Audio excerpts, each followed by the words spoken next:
how can you help as a creative person to play the role to make this world less anxious and safe?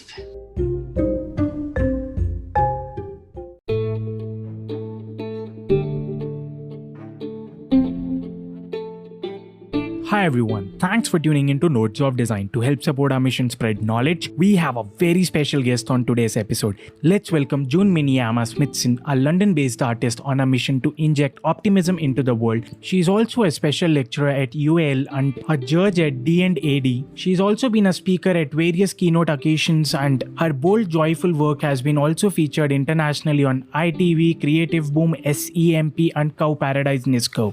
In this episode, June had shared great insights on designing for delight and what is the process of crafting this pattern that helps induce delight in our end users. We also spoke on what are the different ways in which we can design for optimism and build great empathy with our end users. As a designer, we have to think about people and their mental well-being. In situations like pandemic, how could designers prioritize their users' mental well-being into their design process and craft some delightful experiences. In the end, we spoke about how do we collect and combine all the different stories of emotions and convert them into beautifully crafted learning narratives. Hope you guys enjoyed this episode, and on every Friday we release new episodes with different creative leaders from around the world to help you better understand different concepts related to design. So don't forget to tune in into Notes of Design every Friday. With that being said, happy designing everyone.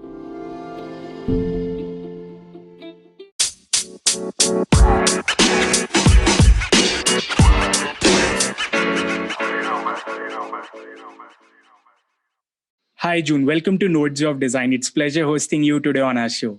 Hey Tej, thank you for having me. So June, how was your day going? My day, it's still early here in London, but yeah, it's going great, really, really busy.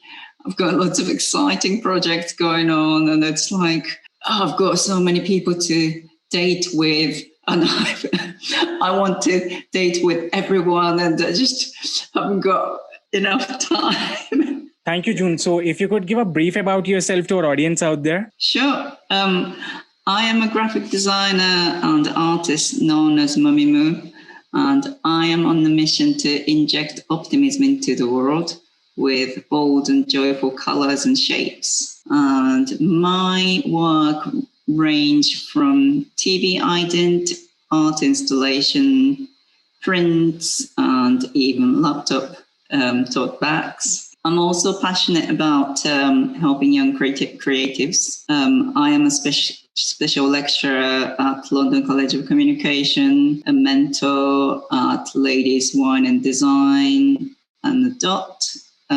I just finished judging D&AD Awards, and now moving on to Color and Design Awards, which, of course, the subject I'm really passionate about. Thank you, June. So what was your journey into design and art? How did you start? And what are your tips to the beginners on how to start? Sure. Great question. Because I did not get into design straight away. I graduated a degree in English language in Tokyo. And yeah, I studied phonetics and linguistics, lots of Noam Chomsky stuff, actually, and got a job in airline. But I got bored quickly, decided to study at evening school to become a web designer. Yeah, that was a really intensive course, 3 days a week for 6 months. But I was young and I had time and energy then, so I've done that, and people to become a web designer. Worked as a web designer for a while in Tokyo, but then I increasingly felt that web design is just a small part of graphic design, and wanted to study graphic design in general to widen my horizons. And that's when I came to London to study at London College of Communication. My advice and tips for people who are starting out is you can always pivot You don't have to start straight away. If your degree and your passion didn't align, just start over, or start like me, start from an evening course or a side hustle, and gradually move yourself into more of the things you want. Thank you, June. So let's start our episode today on designing for delight. So how to design for delight, and what is the process of crafting these patterns? Hard task. But I would say, move away from the computer to start with. Look around, because inspiration is everywhere. If you have that mind, if you activate that part of brain and go out thinking that inspiration is everywhere, you will find inspiration everywhere.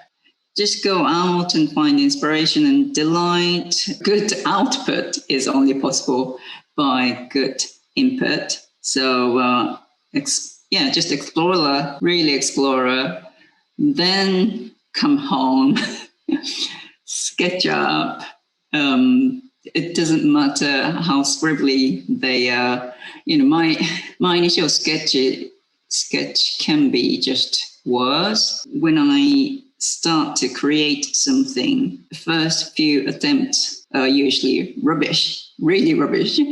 But just accept that that's part of the process, and just keep sharpening up, and then you will get something good out of it. Just keep going. What are the different ways in which we can design for optimism and build great empathy with the end users? That's another great question. Your listeners have got some great questions. It just makes my brain work harder.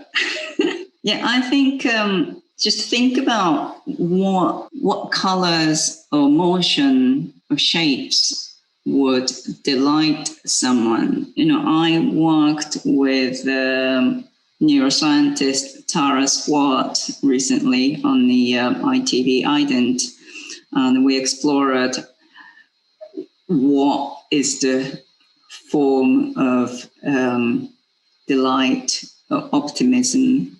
How can we visualize optimism? And we came up with a series of animation using extended reality technology. I asked her lots of questions in order to find out the best way to induce happy hormones in our brain, with certain movement and colors. Sequence is important as well. Do lots of research and put your filter on it as well. So as a designer, we have to think about people and their mental well-being. What is your take on how could designers prioritize their users' mental well-being in the process that they are crafting for? So I think this is similar to what I just said, but think about what would delight your audience. Or maybe it's not even as strong as delight. In the post-COVID world, people talk about this anxiety of opening up and meeting people again. So caring is another big subject right now.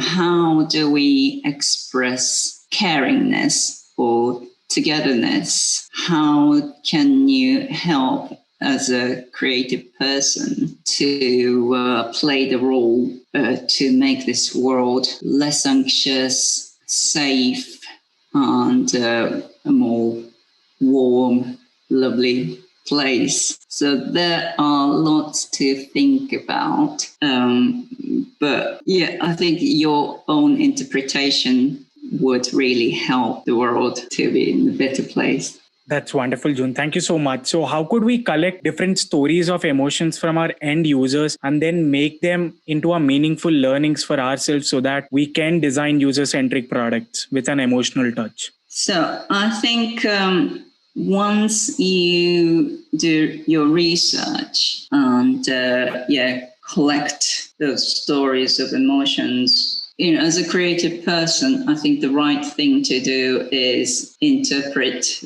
in your own way, put your filter on it, and in that way you'd add value.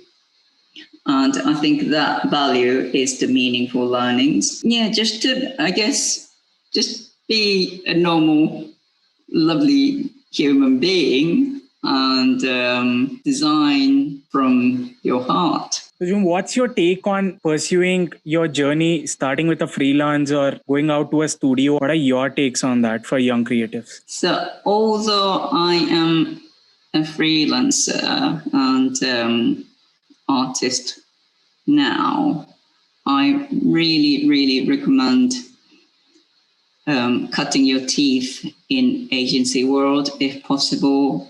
You can learn so much quicker from multiple people daily. I really, really hope that we will open up and work in the office environment soon, because I had 2 clients meeting yesterday face to face for the first time in a year and a half, and I just forgot how much you can get out with face to face meetings, and how much you can pick up, like little nuance, someone's expression, and you can be so much more spontaneous. And creativity is such a collaborative activity, and young people can really, really benefit from that. It's tempting to go freelance straight away and niche down, especially if you know your strengths and weaknesses and what you want to do already. But still, I think it's a good idea to train and learn from other people. That you might not agree with their way. Their way might be old. It doesn't matter. That's another learning. To come up with something better. But I really, really hope that young people can get into office environment now.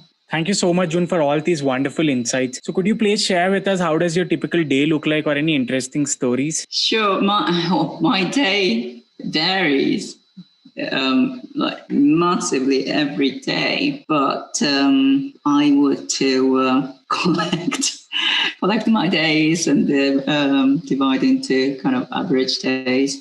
I've got a studio 15 minutes cycling away. So I go there and work on client project, self-initiated project, commission, and podcast recording like this.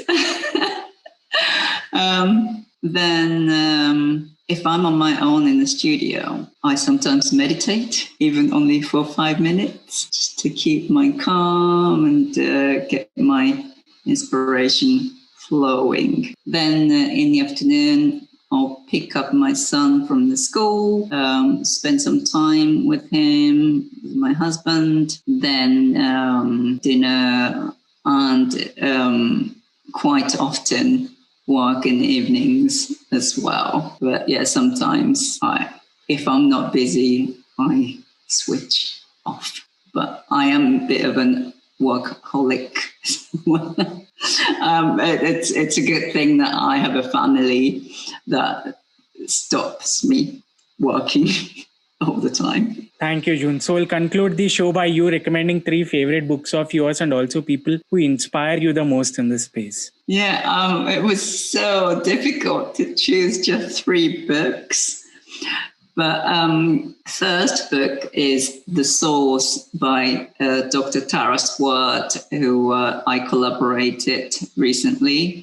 She's a neuroscientist, but she's quite progressive scientist, and she explained the idea of, say, law of attraction in a neuroscientific way and more spiritual way. I don't consider myself religious nor spiritual at all.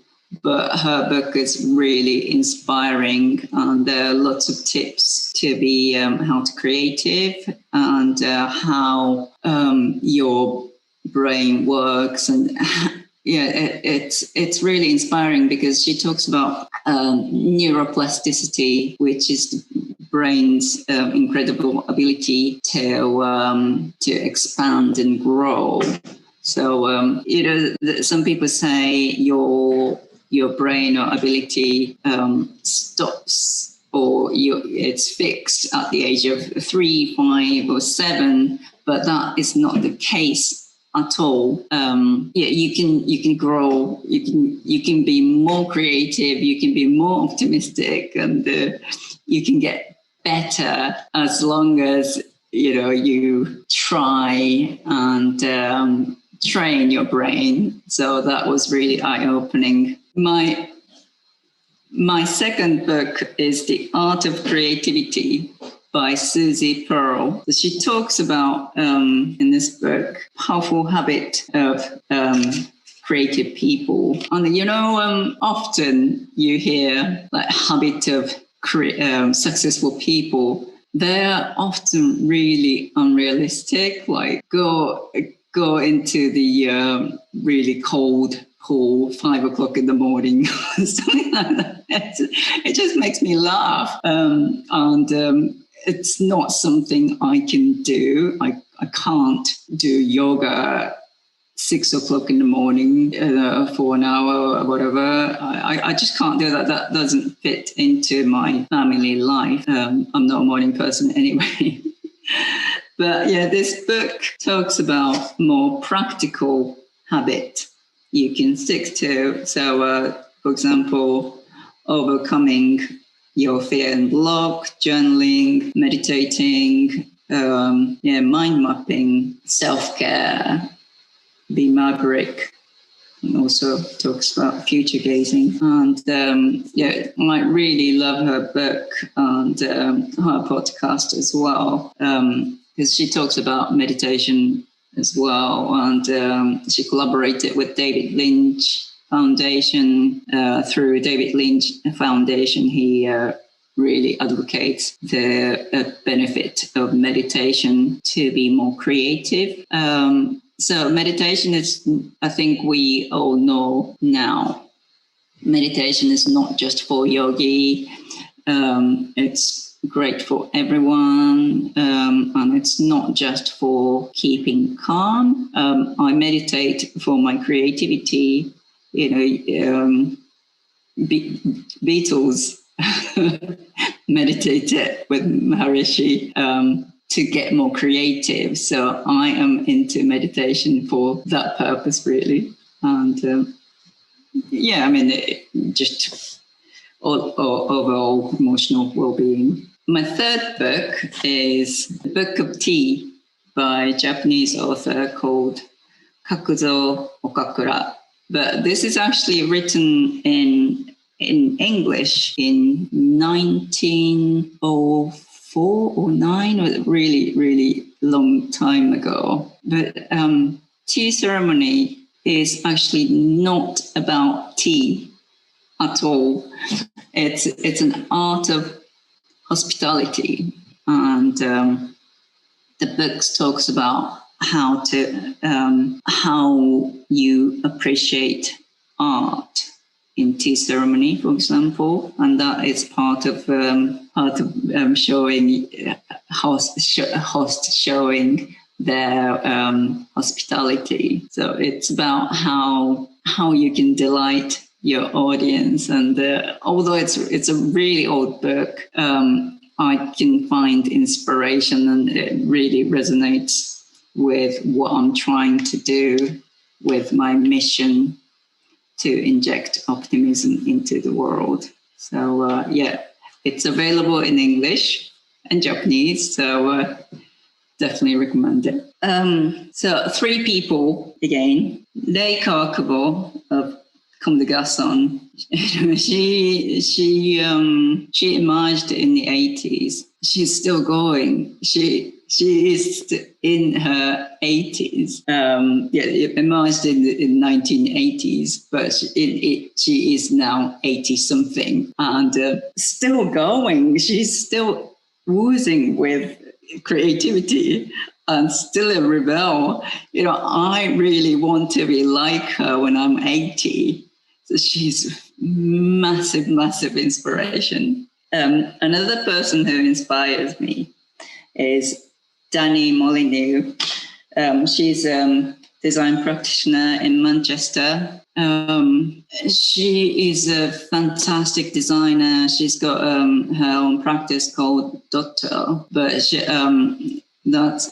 through that she does a lot of client work, mainly for art and creative sector. But she always seems to be creating something. Such energetic, lovely person. And in the spirit of keeping enemy closer, I asked her to be my co-mentor because she always makes me feel like, I have to up my game. Dani's just doing something exciting again. So, she really inspires me, my commenter. Last person who inspires me is my husband, David. He has his own creative agency called Brood, BRUD creative.com.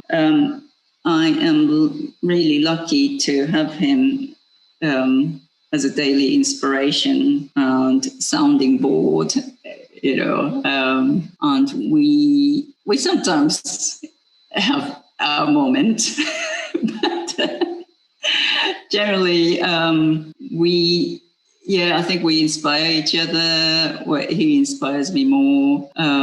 He just always seemed to have creative ideas and just ahead of the game. He always have new way of doing something that's considered as a norm. I'm so lucky to have him and talk to him every day. Thank you so much, June, for all these wonderful recommendations and great insights. We are looking forward to host you again in our upcoming episodes. Thanks for your time. Thank you, Taj.